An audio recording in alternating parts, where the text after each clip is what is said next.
நற்பவி நலம் பெறுவோம், வளம் பெறுவோம்.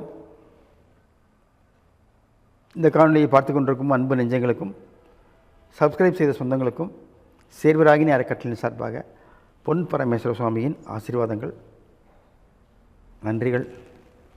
சாய்ராம்.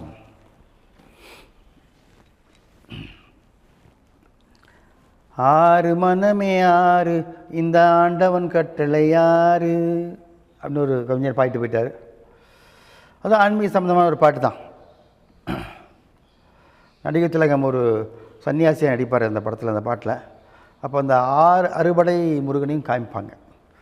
அப்போ ஒவ்வொரு படை வீட்டுக்கும் ஒவ்வொரு குணம், கேரக்டர், ஒரு சக்தின்னு காமிப்பாங்க. அவ்வளோதான், வேறு ஒன்றும் இல்லை. ஸோ இப்போ ஆறு மனமே ஆறு அப்படின்னா, ஆறு மனம் மனதுக்குள்ளே இருக்கா. ஆறுனா அமைதியாகணும். இன்னொரு ஆறு மனமே 6 ஆறு முகம் சொல்கிறோம் இல்லையா. ஸோ இந்த ஆறு முகம்னா கற்பனையாக, முருகனுக்கு கொஞ்சமாக 6 முகம் இருக்குமா, 10 தலை, ராவணனுக்கு 10 தலை இருக்குமா, எல்லாம் கிடையாதுங்க. அதாவது கற்பனை. அதாவது 6 முகம்னா என்னென்னா 6 குணம் உள்ள, 6 சக்தி வாய்ந்த ஒரு உருவம், அதுதான் 6 முகம். ஸோ இப்போ 6 மனமே 6. அப்போ 6 சக்திகள் நமக்குள்ளே இருக்கக்கூடிய இந்த மனது என்று சொல்லக்கூடிய அந்த ஒரு சக்திக்கு ஒரு உருவம் கொடுத்து ஆறுமுகமாக காமிக்கிறாங்க. அப்போ நம்மளே தான் நம்ம. இப்போ 6 மனமே 6, அந்த ஆண்டவன் கட்டளை 6. ஆண்டவன் கட்டளை 6. ஆண்டவனுடைய கட்டளைனா என்ன? ஆண்டவன் யார்? ஆண்டவன், ஆண்டு அனுபவித்தவன் அர்த்தம். இந்த ஆண்டவன் என்ன பண்ணுறான்? 6 முக்கியமான சில விஷயங்களை சொல்லித்தராங்க. இந்த 6 முக்கியமான விஷயங்கள் என்ன அப்படிங்கிறது நம்ம வாழ்க்கையில், நடைமுறையில் நம்மளே தெரிஞ்சுக்கணுங்க. ஒவ்வொருத்தரும் ஒவ்வொன்று சொல்லுவாங்க. எது உண்மை போய் நமக்கு தெரியாது. சரியா? இப்போ நமக்கு இப்படி கூட எடுத்துக்கலாம். ஒன்று ஃபஸ்ட்டு கோபப்படாமல் இருக்கணும். 2வது பொறாமப்படாமல் இருக்கணும். 2வது போட்டி போடாமல் இருக்கணும். சரிங்களா? அப்புறம் உணர்ச்சிக்கு வசப்படாமல் இருக்கணும். அப்புறம் காமத்துக்கு அடிமையாமல் இருக்கணும். இன்னும் ஒன்று என்ன? மண்ணாசை, பொன்னாசை, பெண்ணாசை, இது 3மே விட்டுறணும். இது 6. இது இப்படி சொல்கிறோம். ஸோ இந்த 6 குரோதமான விஷயங்களை நாம் நமது மனதிலிருந்து விலக்கிவிட்டோமானால் 6 முகம் நமக்குள்ள வசமாகும். 6 மனமே என்று சொல்லக்கூடிய 6 ஆதார சக்கரங்களும் நமக்கு 100% வெற்றியை கொடுக்கும். அப்போ அந்த 6 ஆதாரங்கள் சொல்லக்கூடிய அந்த 6 ஆதாரத்து உள்ள அந்த சரவணபவன் என்று சொல்லக்கூடிய முருகனை என்ன பண்ணுறோம்?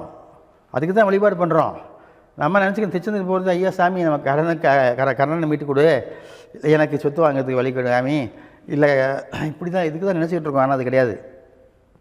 நீ எங்கே போனால் அவனுக்கு தெரியும் உனக்கு என்ன தேவைப்படுது, அதை கொடுத்து அனுப்புவார். சரிங்களா? உன் வேண்டுதலுக்கு அவங்க மனம் இறங்க மாட்டாங்க. புரியுதுங்களா? நல்லா புரிஞ்சுக்குங்க. அங்கே இருக்கிறவங்க எங்கே இருந்து யார் இருந்தாலும் சரி, நம்மளுக்கு அப்பாற்பட்ட சக்திகளுக்கு நமக்கு எப்பப்போ என்ன தேவைன்னு தெரியும். அவங்க கொடுப்பாங்க. அப்போ சில நேரங்களில் ஒன்று அங்கே வர வைக்கிறாங்க. மேபி கொடுக்குறதுக்கு கூட இருக்கலாம், கொடுக்காமலும் இருக்கலாம். எதுவுமே உண்மையும் இல்லை, பொய்யும் இல்லை. அப்போது நம்ம மனதுன்னு சொல்லக்கூடிய அந்த 6 சக்கரத்தையும் நம்ம சரியாக பார்த்துக்கிட்டோம்னா என்ன ஆகும்? வாழ்க்கையில் 100% வெற்றி கிடைக்கும். அதுதான் அந்த பாட்டோடைய அர்த்தம். இதை விட்டு 6 படை வீடுக்கும் போய் பார்த்துட்டு வரேன், மாலை போட்டு போய் பார்த்துட்டு வரேன், போயிட்டு வாங்க, தாராளமாக போயிட்டு வாங்க. அதெல்லாம் பேசிக் லெவல். சரிங்களா? அது என்னங்கிறத நம்ம புரிஞ்சிட்டோம்னா எங்கேயும் போக மாட்டோம். அதான் பாட்டு அடுத்து, இருக்கும் இடத்தை விட்டு இல்லாத இடம் தேடி எங்கெங்கோ அலைகிற ஞானத்தங்கமே. ஒரு டைம் போயிட்டு வாங்க. அதுவே நம்ம இப்போ ஒரே வழக்கமாக இருந்துக்கிட்டு வருஷமானா நம்ம மாலை போட்டு போகிறேன், அது பண்ணுறேன், அதெல்லாம் உங்களுக்கு ஒரு என்ன சொல்கிறது, உங்கள் பக்தியின் என்ன சொல்கிறது, பக்தியோடைய உச்சகட்டம் ஒன்றும் இல்லை. சரிங்களா? பக்தி செய்யுங்க. நான் என்ன சொல்கிறேன்னா, மூடப்பழக்க வழக்கங்கள்லாம் வேண்டாம். பக்தி செஞ்சோம்னா நமக்குள்ளே எல்லாமே தெரிய ஆரம்பிக்கும். அந்த நமக்கு புரிதலை அடுத்தவங்களுக்கு நம்ம பயன்படுத்துறதுக்கு வெளிக்காமிங்க. அவ்வளோதான். அதை விட்டு நம்ம இப்படித்தான்னு தேவையில்லாமல் ஒரே அரைச்சமாகவே அரைக்காதீங்க. சரிங்களா? ஒரு முறை பாருங்கள், அதை மனசுக்குள்ளே நிறுத்துங்க, கண்ணை மூடுங்க, முருகன் உங்கள்கிட்ட வருவார். இவ்வளோதான். ஸோ இந்த 6 மனமே, 6 மனத்தையும் நம்ம என்ன பண்ணோம்? ஒரே மனமாக மாற்றி நவபாஷண சிலை போல் உறுதியாக நின்று எல்லா விஷயத்தையும் சாதிக்கிறதுக்கு நமக்குள்ளேயே இருக்குது. அதை கவனிங்க அப்படின்னு சொல்லிட்டு உங்களை விட்டு விடைபெறுகிறேன். மீண்டும் சந்திப்போம். சாய்ராம்.